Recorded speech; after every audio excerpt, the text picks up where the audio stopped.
One of my late teachers at Leo Beck College, where I trained to become a rabbi, was Rabbi Lionel Blue, Zichrono Livracha, of blessed memory.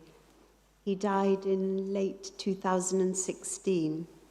He was well known as a broadcaster and writer, a rabbi for people of all faiths and none, a household name to anyone who listened to Thought for the Day on Radio 4. Poverty, he wrote, taught you a lot about failures and about festivals. Every year during the Jewish festival of Hanukkah, we used to crowd into the scullery while Granny Goldstein made potato pancakes in honor of the Maccabees. Why potato pancakes? I don't know. It was tradition. The Maccabees could never have seen a potato, but we saw little else because they were cheap and cheerful if you cooked them with imagination. Rabbi Blue found religion in a number of different places, from a Quaker meeting house to the back doors to religion, as he called them.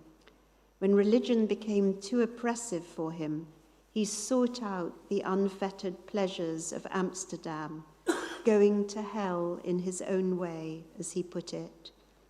His teachers were not rabbis in the conventional sense, as he wrote, but men and women he encountered on the way.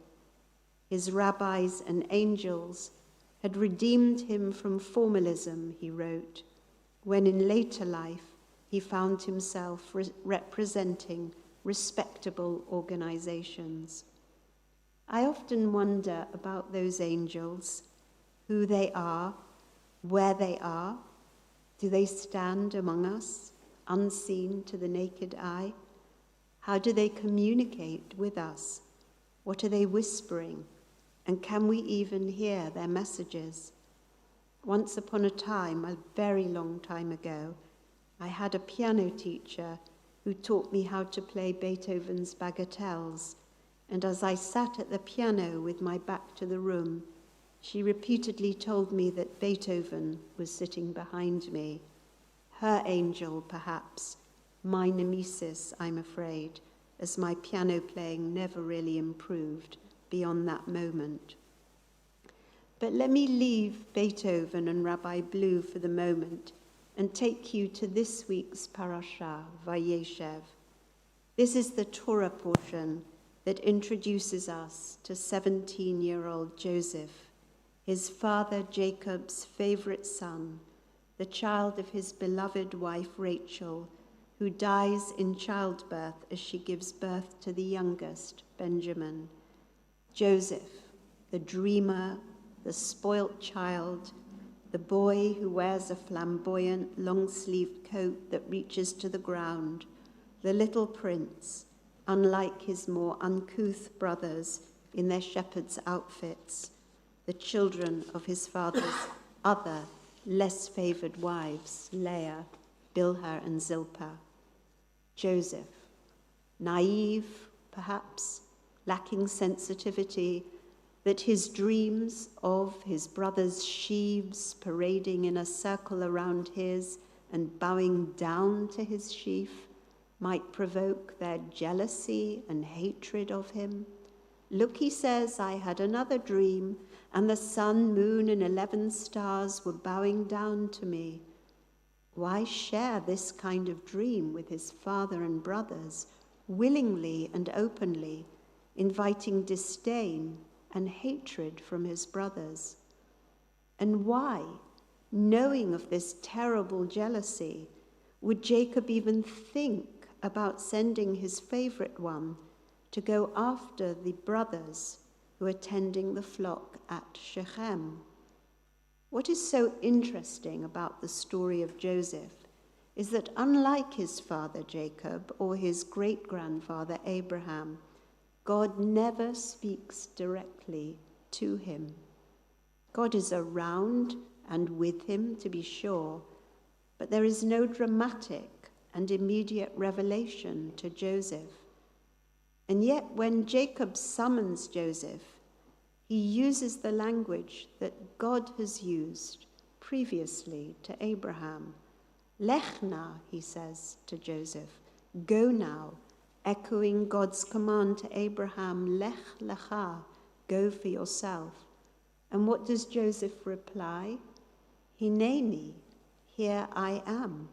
The response that we hear from Abraham and others to God's direct call to them.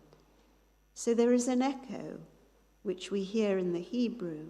It is Jacob calling to Joseph, go and see how your brothers are and how the flock is doing, and bring me back word. But it's not directly a divine call, or is it? And then a peculiar incident takes place. Joseph is wandering about in the countryside, and he seems to have lost his way. Aimless, he's daydreaming. You can picture the teenager, headphones on, listening to his music, lost in his own thoughts, not really concerned about anything else around him. And he encounters a man, in Hebrew, Ish. Nothing odd about that, you might say. But the man then asks him, what are you looking for? And Joseph remembers he's on an errand for his father. I'm looking for my brothers. Can you tell me, please, where they're tending the flock? The man tells him that they've left this place and that he heard them say, let's go to Dothan. So Joseph goes after his brothers and finds them at that place called Dothan. I think we know the rest of the story, how the brothers plot to kill him but eventually sell him as a slave to passing traders. He's taken down to Egypt, ends up in prison, is released, interprets Pharaoh's dreams about the forthcoming years of plenty and years of famine, and becomes the chancellor of all Egypt, and eventually becomes reconciled with his brothers and his father, who are forced down to Egypt because the famine has spread to Canaan. But the real question for us is around the identity of this man who sent Joseph on his way. So who is this anonymous man? The Midrash and Rashi, the great Bible commentator of the 11th century, identify him as the angel Gabriel, quoting a verse from the book of Daniel that also identifies Gabriel as an Ish, names Gabriel as a man, an Ish. Therefore, they say, this Ish here in Genesis must also be Gabriel.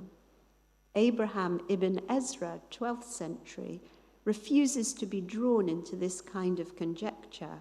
Let's read the text plainly as it's meant, he says. This is just a passerby.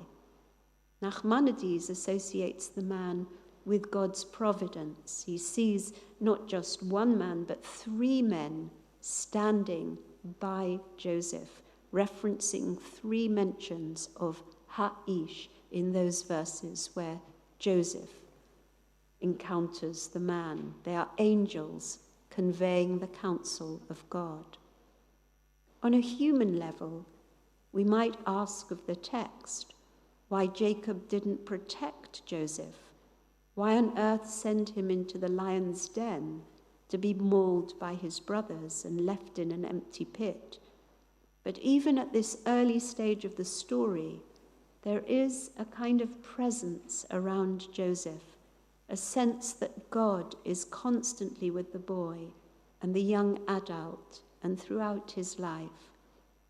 I don't think he is at all aware of that presence, that direction that he has been offered by the man at this early stage of his trials and tribulations. But there is no doubt that his experiences of imprisonment, estrangement from his family, of false accusations by his master's wife, and later on his huge successes as chancellor, husband to an Egyptian woman and father to two sons, the only two sons whose lives are not plagued by jealousy in the Torah, endow him with a sense that God has indeed been with him and is with him, and that God's presence has directed him in some way and prospered him, not only materially, but in a way that gives a graciousness to his character, a willingness to forgive his brothers, and a huge sense of love, care, and gratitude which comes through the text at the end of Genesis towards his father. The Joseph narrative is deeply humane because of the characters we encounter, and it is that graciousness and gratitude to God and to those around us that is sometimes hard to cultivate, but which might be something we can attempt to harness in our own lives. There's no doubt that the mysterious man, the Ish, who points out the direction of the brothers to Joseph at the beginning of this story, has a distinctive mission in relation to Joseph.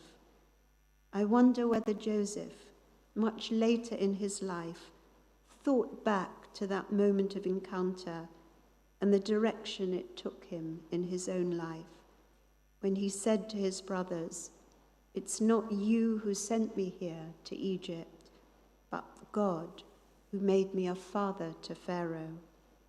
Perhaps he did see then, in his older age, that there were people, that there were angels who sent him in a particular direction and helped him to survive.